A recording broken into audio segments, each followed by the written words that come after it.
Yes, we are live. This is Smooth 98.1. Love music, love life on a feel good Friday morning, the final day in the month of October 2025. We have gotten to this point, people, from the 1st of October, Independence Day, to the 31st. We are definitely thankful for being able to see out this month. And tomorrow morning, we'll be talking about the penultimate month of the year. I don't know how the year has flown by so very quickly.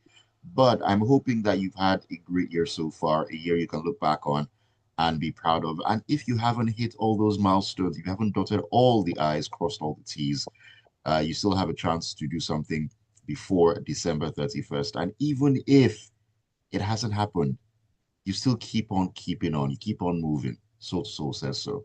Anyways, my name is Ayokunmi. Great to have you join us for the final time this week on Freshly Pressed, where we get to take a look at the stories in the papers, the headlines, major stories. And we get analysis, we get your thoughts, we get your contributions, your perspectives, and how you feel about what we'll be discussing. We always look forward to reading from you. So please do join us on WhatsApp. Please join us on YouTube as well. The WhatsApp number is 0911 999 0981. 0911 999 0981. I almost went sing song on that one. The YouTube page is Smooth 981 FM Lagos. Smooth 981 FM Lagos. Leave your comments in the chat section there. We will get to them as soon as possible. Joining me this morning, it's not a full house, but still, it's going to be full of the best of the best of analysis, banter, and everything in between. AB Bozimo is with me on this Friday morning. AB, good morning to you. Good morning, Ayo, and good morning to all of the wonderful listeners. We miss you, Joseph. We hope the event goes well. Yes, indeed. Sir Joseph is unavoidably absent today to deal with certain issues. I'm pretty sure he'll be back next Friday, so we'll make the best of our time this morning. AB, let's begin this ride today in the Vanguard, talking about matters of security, which we've spoken about. But hey, we need to highlight what is in the news. And President Bola Tinubu has been speaking. And yesterday, he told the news service chiefs that what is expected of them is results and not flimsy excuses, as the country is in a hurry to celebrate peace. The president therefore ordered them uh, to smash in the head of the new armed groups he described as new snakes in troublesome areas of the north central, northwest, and some parts of the south. Now, it's not the first time that we'll be hearing the president, giving these marching orders to the service chiefs to do what is actually needed. Not the first time we'll be changing service chiefs. If my memory serves me correctly, I think we've changed service chiefs about 4 different times in the last 10 years, from 2015 up until the most recent change. And it just seems to be a situation where it's more of the same almost every time. Now, I'm pretty sure the service chiefs don't need anyone to tell them that they have a job to do. But then the big question remains, will they actually be allowed, and I use allowed in quotes here, to do the jobs they're supposed to do? That indeed, Ayo, is the question.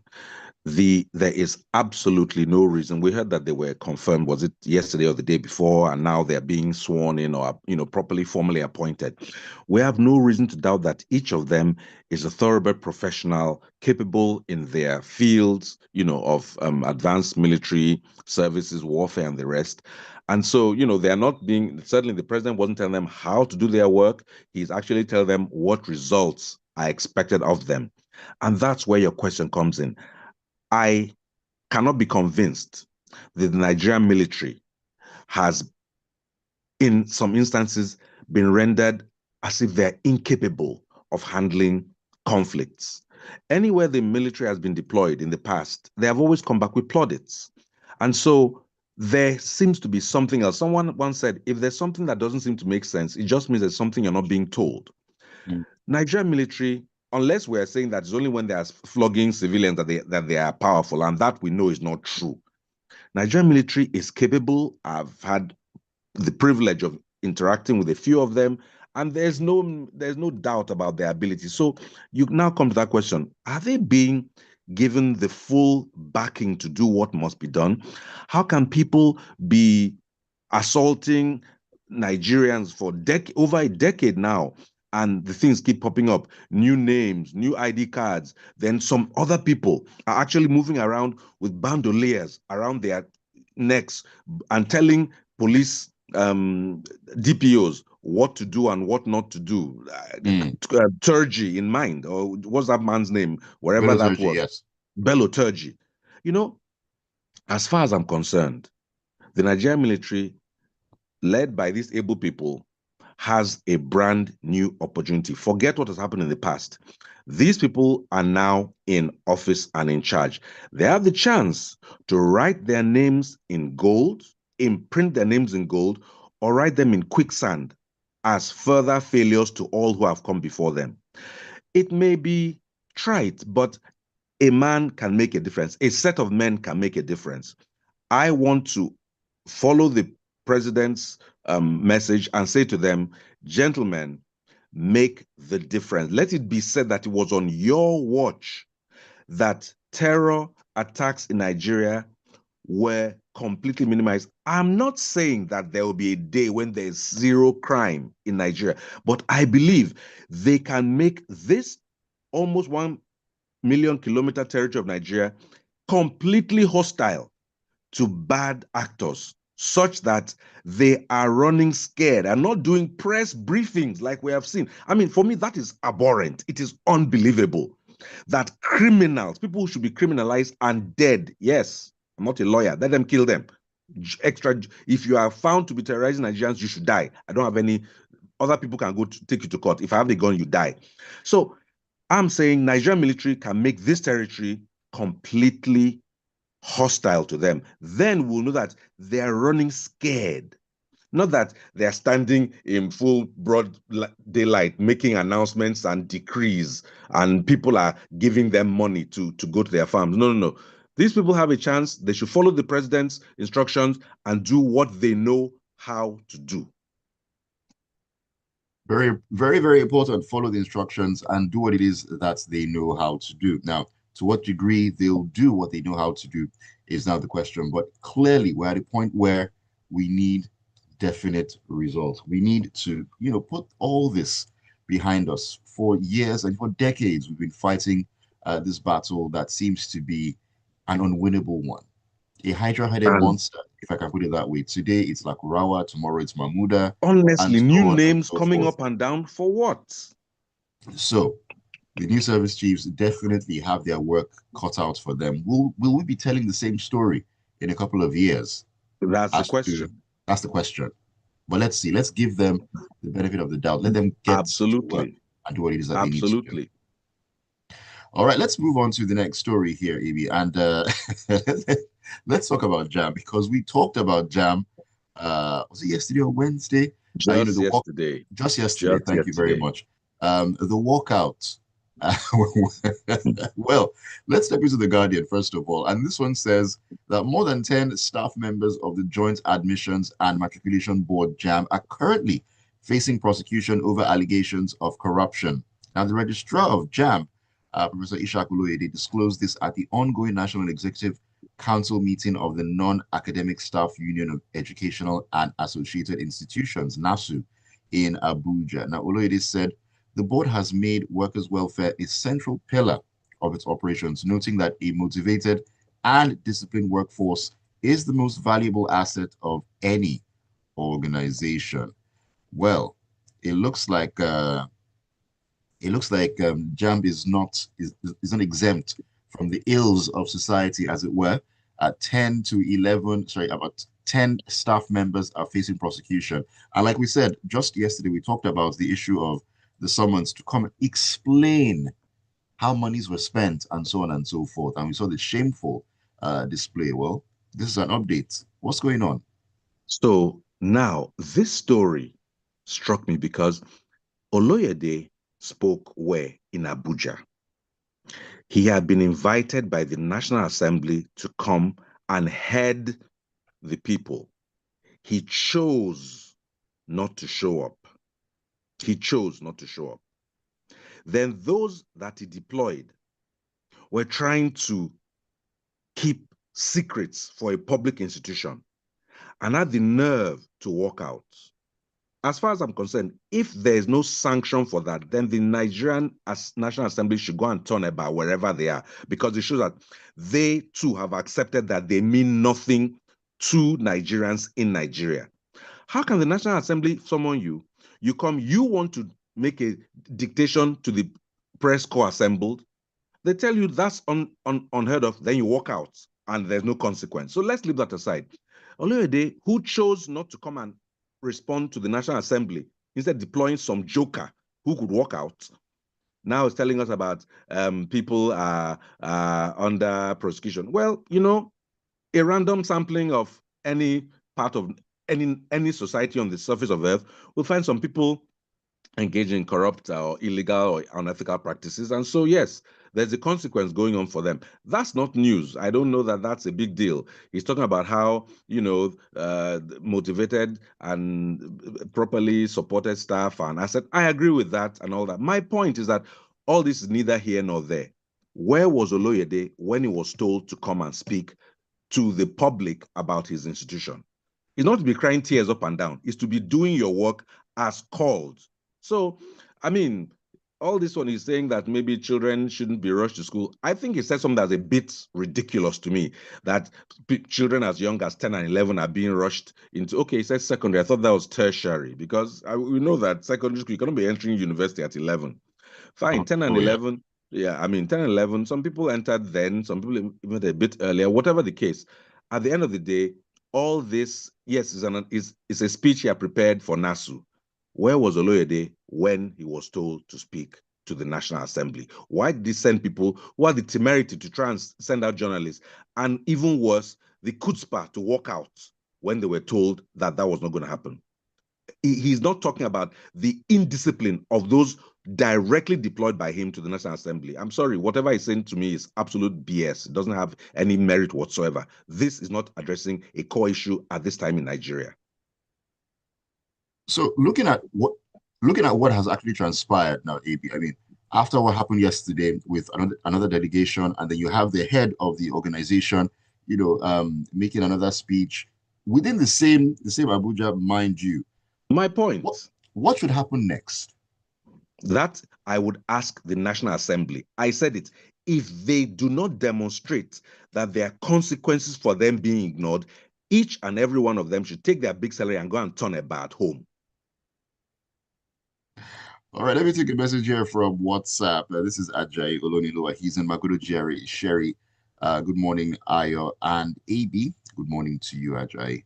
It has become a sing-song for the president to give marching orders to security chiefs to deal decisively with this unending unending terrorist activities across the country. But the measures to achieve the goal, like restructuring the security architecture to accommodate local and state policing to act as first responders, is being ignored. You cannot continue to do the same thing the same way and expect a different result. That is a very interesting perspective there, AB, because when we talk about this war on terror, we talk a lot about what the army is doing, but clearly the army cannot do it all on its own. Absolutely not. I agree. I agree thoroughly with it. You have localized knowledge that no matter how competent, a force comes from wherever else, if they don't know the nooks, the crannies, the habits, the ebb and flow of the territory, it takes them time to get up to stream. But when you have locals who know not just the area, but the people who, when suddenly they find that 17 young men who are normally around are not there, they can point a finger. Where are those people? And then shortly after that, maybe there's a planned attack. There's local knowledge that is invaluable in this. So, I mean, we've had this conversation about state police, but the governors don't seem to want it, or some other people don't want it because they're afraid of politics. At the end of the day, we cannot let politics rule everything. And that actually connects to our next story. Yes, indeed. It definitely connects to our next story.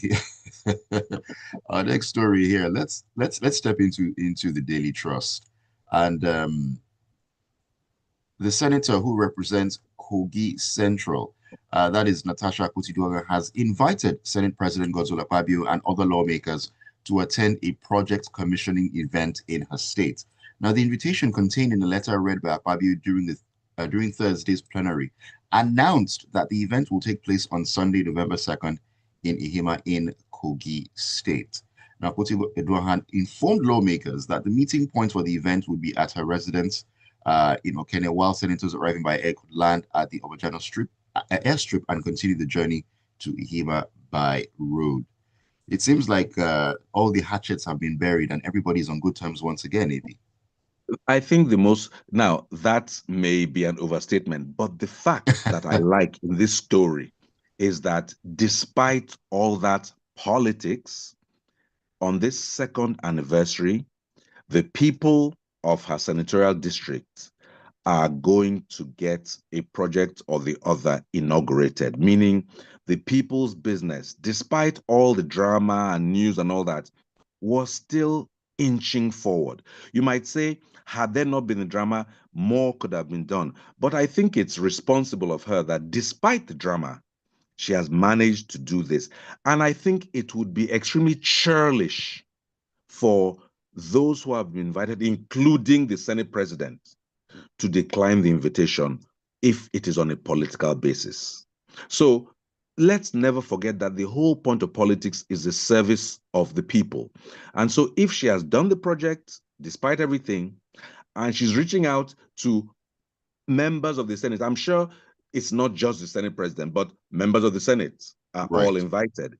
I'm hoping that they will put above their personal beef the needs of the people and grace the occasion. Now, I don't know the nature of the project. I hope it's something that makes that big a difference in the community. But be that as it may, I think it's notable and it should be commended that despite all that drama that was making all the headlines, and I always felt for no specific useful reason, something has been going on in her territory. She's inviting people to come and inaugurate it. And that should make all the other senators ask themselves, what have they done in the time without the drama? That too, they should hold up a mirror to themselves and let us know as their various, as people in their various senatorial districts, what they have done to aid the rest of us. That's a very interesting point, AB. But looking at things from another perspective, because I've spoken to different people about this particular incident, because all the while that the drama was happening, it was something that was discussed on different platforms, different fora, and so on and so forth. Now, some would say that why do we always need to do this song and dance where it comes to, oh, there's a project, we need to inaugurate it, and so on and so forth. Then there's also the element of why is there another reason that the Senate president and other senators are being invited specifically to attend this particular event? Is there an ulterior motive? Could it be to, should I say, bring everything together or something like that? Well, one cannot tell the readings of the mind from the face, so I wouldn't be able to speak meaningfully to motive. What we can only do is take things at face value, and at face value, it appears somebody is saying, "Come and do." But like you say, it's only here that we inaugurate wheelbarrows, we inaugurate grinding machines, we inaugurate everything, but we don't seem to have the sense to just do things and let the people themselves celebrate. So I think it's a mentality that I don't know where it came from. I'm not saying, I mean, red tape, cutting a ribbon is not necessarily a Nigerian thing, but surely you don't, and that's why I say I don't know the nature of this project. Is it really that notable? Well, it's not shared in this particular printing of the story. Does it need everybody to come? But if one of the motives may be just to have everybody together and at least present the appearance of amity, that in itself may be a worthwhile motive. It may not be about the product itself, but about the ability to reach out and the ability to accept in good faith. We don't know yet. Come Monday, we might talk about it. Hope that there will not be a case of two fighting. There will not be a case of packets of rice that were not shared. We don't know. Let's wait We and hope see. not. We hope not. All right, let's move on to this next story here. And this is one of the big ones that we've been talking about throughout the entire week. The Premium Have Times is we? where, Have we? oh, There oh, was oh, no coup, according to your government. Go on. Premium Times is where we are pitching our tent at the moment. Now, it says as military investigators continue probing as they say, the foiled coup plot against President Bola Tinubu's administration, Premium Times has exclusively obtained details of the identities of 16 of the top military officers allegedly involved in the failed attempt. Now, sources with details of the ongoing investigation earlier told this medium that 14 of the 16 detained officers with regards to the plot are from the Nigerian Army. Remaining two, they said, are from the Navy and the Air Force as well. AB, this is very interesting. As you mentioned, I mean, we've been told severally that no such thing actually happened. But the identities of these 16 officers have actually been exposed here. I mean, at the top of the tree, there's a brigadier general, there's a colonel, a lieutenant colonel, a major, a captain, lieutenant. Yes, those were from the Army. In the Navy, we have a lieutenant commander, and in the Air Force, a squadron leader, making up all 16 of them. So now we have these investigations going on and contrast that with what we've been told that there's no such thing. So how can you investigate what you said is not? Now, let's be very clear. When it comes to, security issues, I understand if there is a veil, a bit of a veil, while, investigations are going on and all that. But there is something to be said for saying, okay, we've heard about this and investigations are going on versus no such thing happened. Yet you are finding the army breaking into, for instance, Silver's house a couple of days ago, and then gathering these army officials. I think we're not yet at the base of the story. There's more to this that's going on. But now the Premium Times has actually identified an assortment of uh, officers allegedly involved in this attempted coup or failed coup. And it's a warning to us because, the only cure for democracy is more democracy. I have Mm, lived enough through, military rules, and I would not commend it for anybody. Do not romanticize the inability to move around like a free-born citizen of Nigeria, because a set of people can now decree and tell you what to do, what to think, what not to do, what not to think. It's not desirable in any form whatsoever, no matter how people want to paint it. So if they have done it, if they are found to have tried to do it, they, being military officers, know the consequences. When you start that in the military, it's a one-way trip. There's no coming back from it. So I just want the military in their way to carefully investigate and then do what the military does, because there's no, it's not in the military, you don't get a second chance. So I think where we are wondering is on what date, at what time will the Nigerian government come and make a definitive statement that ties up loose ends? Because right now we keep hearing there's no coup yet. People are there's no coup. You're breaking into politicians' house. There's no coup. You are holding or interrogating people from federal institutions. What is going on? I mean, there's a vacuum that's being filled with imagination or conspiracy, right, and it's right. unnecessary. And that is something I actually alluded to yesterday. Now, maybe how important is it that the government actually fills in those gaps and ties everything together at the end of the day? Because we've heard of different stories in Nigeria. Or something happens, we talk about it for a day or two, a week, and then it goes quiet. How key is it that this particular issue, this story, does not go quiet? Listen, remember much earlier in this administration, the then head of the army, a rumor came out that he was not well. The government came and denied it immediately. A few days later, sadly, the man died. When the coordinating minister of the economy, Wale Adun, was said to be ill, oh, somebody came and said nothing of such. Next thing, he pops up in the UK, flexing at some events, apparently having recovered very fast. When you live in Nigeria, it appears you recover very fast. I don't know, Ayo, you can tell me how that works.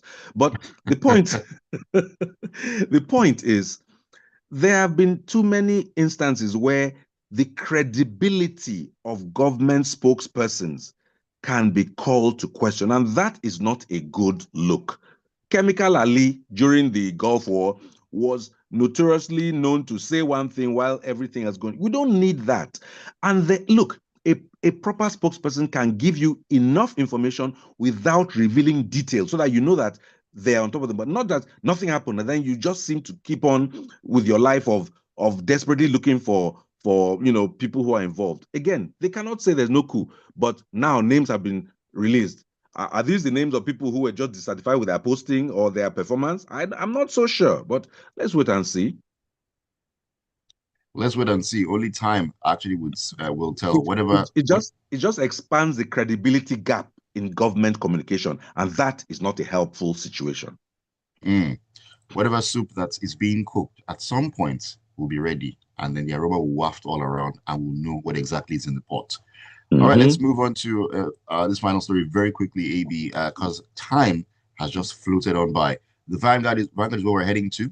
It says that President Bola Tinubu has given the green light for the implementation of a 15% ad valorem import duty on petrol and diesel brought into Nigeria. A move expected to protect domestic refineries and to promote stability in the downstream oil sector. I'll let you take it from here because of time. Absolutely. I mean, this is supposed to make it more competitive for domestic refiners because at least their pricing will not include this 15% tax. And at the end of the day, I think it'll now keep more jobs viable and available in Nigeria. It has been a crying shame, a disgrace and a tragedy that a country like Nigeria, that is purportedly oil producing, has not been able to refine over the years. Now, it may result in a fractionally higher price of petroleum products for those who still insist on importing, but then there's that competition. If that's your business model, you can decide that, look, that is not worth doing anymore. Instead, because we're talking about people who are dealing with volumes, not you and me buying one jerry can. People are dealing in huge amounts of fuel, huge numbers. If that 15% is put on huge numbers, you can imagine what it does. And somebody can say to themselves, you know what?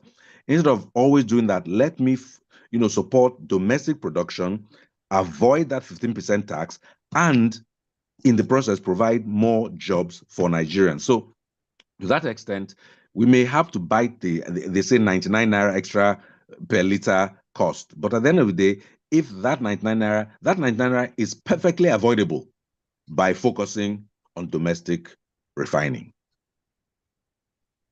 Interesting developments coming out of the petroleum sector there. All right, let me take the messages, just run through what we have right here in front of us. This is Joseph Menier. He's in Silver State, Ejigbo, here in Lagos.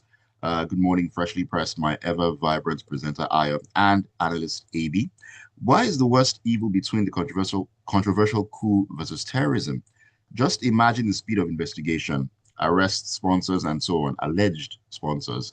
But like Adesico and adamant about the dwindling economy, insecurities, inflation, joblessness, and so on. Again, the presidency approves 15% import duty on PMS to discourage marketers who will jerk up PMS prices. The bitter truth is that this administration doesn't care about the citizens because they keep pushing us to the wall. May God help Nigeria. All right. Tony Marimid says, while it's okay to mend fences by inviting the senators to a project commissioning, there's a school of thought that these over projects is one of the main grouses of Senator Natasha's colleagues have with her, as it makes them look like underperforming to their own constituents. If you kind of alluded to that. That's As possible. As for the coup or no coup and information about public officials' health, etc., I take information from our leaders with a pinch of salt, as it's now clear that if you don't know how to lie, you can't be a leader, especially in this country. The reason that most clean persons hate politics. Some people think that it's a package deal. You need to know how to, be a dribbler if you if you need to get into politics.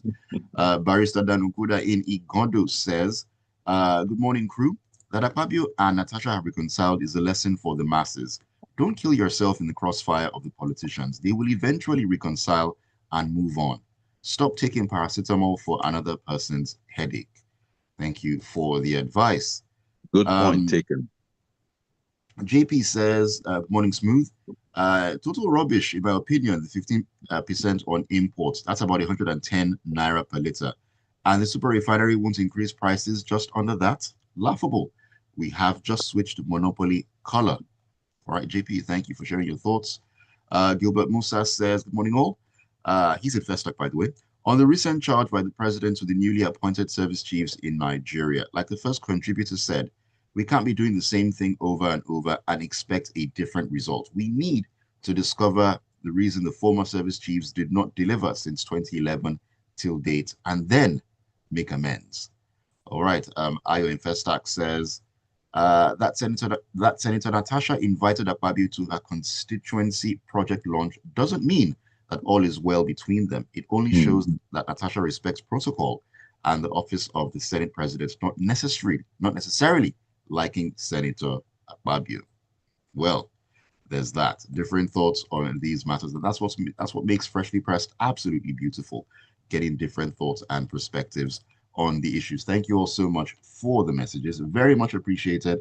And you've been with us throughout the entire week. You all are the real MVPs. You are very, very, very, very much appreciated every day. AB, thank you so much for keeping it with us throughout the entire week as well.